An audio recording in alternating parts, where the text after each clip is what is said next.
കാരണം അയാളൊരു ഹാബിച്വൽ ക്രിമിനലാണെന്നാണ് ഈ സ്വഭാവം കാണുമ്പോൾ മനസ്സിലാവുന്നത്. കാര്യം ഒരു സംഭവമല്ല, വണ്ടിക്കകത്ത് കൊണ്ടിരുന്നു, അങ്ങനെ അടിക്കുന്നു. ഹാബിച്വലായിട്ട് ഇങ്ങനൊരു ക്രിമിനൽ സ്വഭാവമുള്ള ആളൊന്നും പോലീസിലുണ്ടാവുന്നത് ശരിയല്ല. ഞങ്ങൾ SP ആയിട്ട് സംസാരിച്ചിരുന്നു.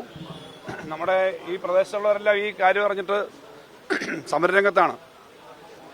ഈ കാര്യത്തിന് ആധാരമായിട്ടുള്ള പോലീസ് ഉദ്യോഗസ്ഥന്മാർ, അതിനകത്ത് ഒരു പോലീസ് ഉദ്യോഗസ്ഥനെ സംബന്ധിച്ച് നേരത്തെയും നിരന്തരമായി പരാതി വന്നിട്ടുള്ളതാണ്. അതിൻ്റെ വീഡിയോ ഒക്കെ ഉണ്ട്. അയാൾ ആശുപത്രി നമ്മുടെ ഒരു ഉത്സവ സ്ഥലത്ത് പോയിട്ട് ഒരു പെൺകുട്ടിയെയും ഭർത്താവിനെ അടിച്ചതും ഉത്സവം അടിച്ച് കലക്കിയതൊക്കെ ആയിട്ടുള്ള ആളാണ്. ശ്രീജിത്ത് എന്നാണ് അയാളുടെ പേര്, അല്ലേ? പോലീസ് ശ്രീജിത്ത്.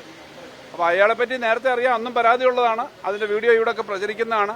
അപ്പോൾ ഈ കുണ്ടറ സ്റ്റേഷനിൽ പലപ്പോഴും ഇത്തരം സംഗതികൾ ഉണ്ടാവുന്നതിൻ്റെ കാരണത്തിൽ ഇങ്ങനെ ഒരു ഉദ്യോഗസ്ഥന്മാരാണ്. പണ്ടും ഇത്തരം ചില കുപ്രസിദ്ധമായ സംഭവങ്ങൾ ഉണ്ടായിട്ടുണ്ട് ഇവിടെ. അപ്പോൾ ഈ കാര്യത്തിനകത്ത് ആ പോലീസ് ഉദ്യോഗസ്ഥൻ അയാൾ കാണിച്ച, ഈ പോലീസുകാരനായിട്ടുള്ള ആൾ കാണിച്ച തെറ്റ് സംബന്ധിച്ച് ഇപ്പം തന്നെ കാര്യങ്ങൾ അറിയാം. അവർ അന്വേഷണമൊക്കെ നടത്തിക്കോട്ടെ, പക്ഷേ അയാളെ സസ്പെൻഡ് ചെയ്ത് മാറ്റി നിർത്തി നടപടി എടുക്കണമെന്നുള്ള ആവശ്യമാണ് നമ്മൾ ഉന്നയിച്ചത്. കാരണം അയാളൊരു ഹാബിച്വൽ ക്രിമിനലാണെന്നാണ് ഈ സ്വഭാവം കാണുമ്പോൾ മനസ്സിലാവുന്നത്. കാര്യം ഒരു സംഭവമല്ല, വണ്ടിക്കകത്ത് കൊണ്ടിരുന്നു, അങ്ങനെ അടിക്കുന്നു. ഹാബിച്വലായിട്ട് ഇങ്ങനൊരു ക്രിമിനൽ സ്വഭാവമുള്ള ആളൊന്നും പോലീസിലുണ്ടാവുന്നത് ശരിയല്ല. അതുകൊണ്ട് അങ്ങനെയുള്ള നടപടി കാണിച്ചിട്ടുള്ള ആളുകളുടെ പേരിൽ മാറ്റി നിർത്തി അന്വേഷണം നടത്തണമെന്നാണ് ഞങ്ങൾ പറഞ്ഞത്. സസ്പെൻഡ് ചെയ്ത് മാറ്റി നിർത്തി അന്വേഷണം നടത്തണം. ബാക്കി അന്വേഷണത്തിനൊക്കെ ഓർഡർ ഇട്ടിട്ടുണ്ട്. അത് വരിക എന്നുള്ള പ്രധാനപ്പെട്ട കാര്യമാണ്. ബാക്കി കാര്യങ്ങൾ, ഇതിൻ്റെ പോസ്റ്റ്മോർട്ടം റിപ്പോർട്ടും ബാക്കി കാര്യങ്ങളും, പല കാര്യങ്ങളും, എക്സ്റേക്കകത്ത് തന്നെ എല്ല് പൊട്ടിയതുണ്ടെന്ന് പറയുന്നു. അതെല്ലാം പോലീസ് പരിശോധിക്കേണ്ടതാണ്. നമുക്കെല്ലാ വിവരങ്ങളുണ്ടല്ലോ, കിട്ടുമല്ലോ. ബാക്കി എക്സ്റേ ഉണ്ട്, എന്ത് കാര്യങ്ങളും അന്വേഷിക്കട്ടെ. പക്ഷേ പോലീസ് സ്റ്റേഷനകത്തേക്ക് ധൈര്യമായിട്ട് വരാൻ പറ്റാത്തൊരു അവസ്ഥ ഉണ്ടാവാൻ പാടില്ല. പോലീസ് സ്റ്റേഷനകത്ത് കയറി കഴിഞ്ഞാൽ എന്ത് സംഭവിക്കും, പോലീസിനെ കണ്ടാൽ എന്ത് സംഭവിക്കുമെന്ന് പേടിച്ചാൽ പിന്നെ ഈ നാട്ടിൽ ജീവിക്കാൻ പറ്റുമോ?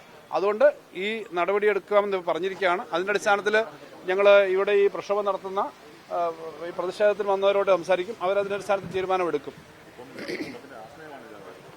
ഇത് ആദ്യഘട്ടമാണല്ലോ. തീർച്ചയായിട്ടും മുഖ്യമന്ത്രിയും ആഭ്യന്തരമന്ത്രി ഉൾപ്പെടെയുള്ള ആളോട് സംസാരിച്ചിട്ടില്ല. ഇതിന്റെ ഒരു വിവരം പറഞ്ഞ് അവരോട് സംസാരിക്കും. കാരണം മക്കളുണ്ട്, 36 വയസ്സും 2 മക്കളുണ്ട്.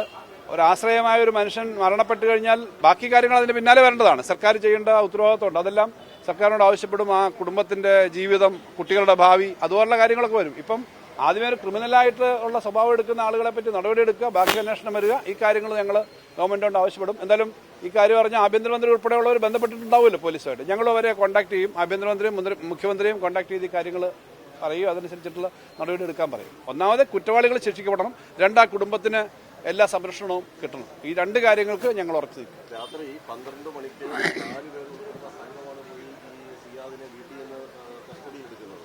ആ സംഘത്തിൽ ശ്രീജിത്തിനൊപ്പം SI അതുലുണ്ടായിരുന്നു. അതിൽ നൈറ്റ് ഡ്യൂട്ടി ഇല്ലാത്ത